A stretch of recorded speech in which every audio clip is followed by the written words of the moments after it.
Shrimad home remedies में आपका स्वागत है और हम आपको बताएंगे कि शिवलिंग पर भस्म क्यों चढ़ाते हैं। शिव जी के पूजन में भस्म अर्पित करने का एक विशेष महत्व है। 12 ज्योतिर्लिंगों में से एक उज्जैन स्थित महाकालेश्वर मंदिर में प्रतिदिन भस्म आरती विशेष रूप से की जाती है। यह प्राचीन परंपरा है। मैं आपको शिव पुराण के अनुसार शिवलिंग पर भस्म क्यों अर्पित की जाती है वो बताऊंगा। शिव पुराण के हिसाब से शिव जी का तो रूप ही निराला है। भगवान शिव अद्भुत व अविनाशी हैं।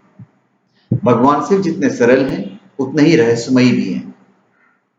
भोलेनाथ का रहन सहन, आवास, गंध आदि सभी देवताओं से अलग है। शास्त्रों में एक ओर जहां सभी देवी देवताओं को सुंदर वस्त्र और आभूषणों से सुसज्जित बताया गया है, वहीं दूसरी ओर भगवान शिव का रूप ही निराला बताया गया है। शिव जी सदैव मृगचर्म मतलब हिरण का जो खाल होता है, मृगचर्म धारण किए रहते हैं और शरीर पर भस्म लगाए रखते हैं, राख लगाए रखते हैं।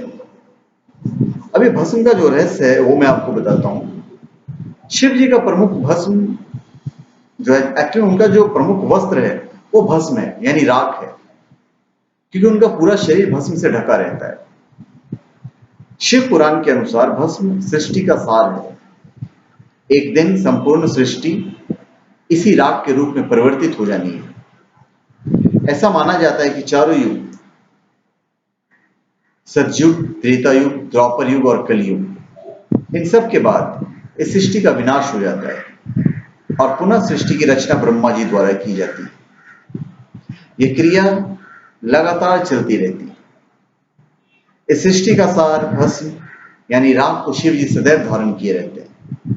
इसका यही अर्थ है कि एक दिन यह संपूर्ण सृष्टि शिव जी में विलीन हो जानी है। शिव पुराण के अनुसार भस्म तैयार करने के लिए कपिला गाय के गोबर से बने कंडे, शमी, पीपल, पलास, बड़, अमृतास और वेद के वृक्ष की लकड़ियों को एक साथ जलाया जाता है। इस दौरान उचित मंत्रोच्चार किए जाते हैं। इन चीजों को जलाने पर जो भस्म प्राप्त होती है उसे कपड़े से छान लिया जाता है। इस प्रकार तैयार की गई भस्म शिव जी को अर्पित की जाती है। फिर भस्म से आकर्षण बढ़ता है। ऐसा माना जाता है कि इस प्रकार तैयार की गई भस्म को यदि कोई भी इंसान धारण करता है तो सभी सुख सुविधाओं को प्राप्त करता है। शिव पुराण के अनुसार ऐसी भस्म धारण करने से व्यक्ति का आकर्षण बढ़ता है, समाज में मान सम्मान प्राप्त होता है। अतः शिव जी को अर्पित की गई भस्म का तिलक लगाना चाहिए। भस्म से शुद्धि होती है। जिस प्रकार भस्म यानी राख से कई प्रकार की वस्तुएं शुद्ध और साफ की जाती है, ठीक उसी प्रकार यदि हम शिव जी को अर्पित की गई भस्म का तिलक लगाएंगे तो अच्छे पुण्य की प्राप्ति होगी और कई जन्मों के पापों से मुक्ति मिल जाएगी। भस्म की अपनी कुछ विशेषताएं हैं। भस्म की यह विशेषता होती है कि शरीर के रोम छिद्रों को बंद कर देती है।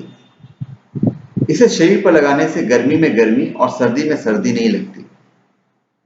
भस्म त्वचा संबंधी रोगों में भी दवा का काम करती है। शिव जी का निवास कैलाश पर्वत पर बताया गया है, जहाँ का वातावरण एकदम प्रतिकूल है। इस प्रतिकूल वातावरण के अनुकूल बनाने में भस्म महत्वपूर्ण भूमिका निभाती है। भस्म धारण करने वाले शिव संदेश देते हैं कि परिस्थितियों के अनुसार स्वयं को ढाल लेना चाहिए। जहां ऐसे हालात बनते हैं हमें स्वयं भी उसी के अनुरूप बना लेना चाहिए। तो धन्यवाद। आप हमारे चैनल पर सब्सक्राइब करें और अपने कमेंट दीजिए। धन्यवाद।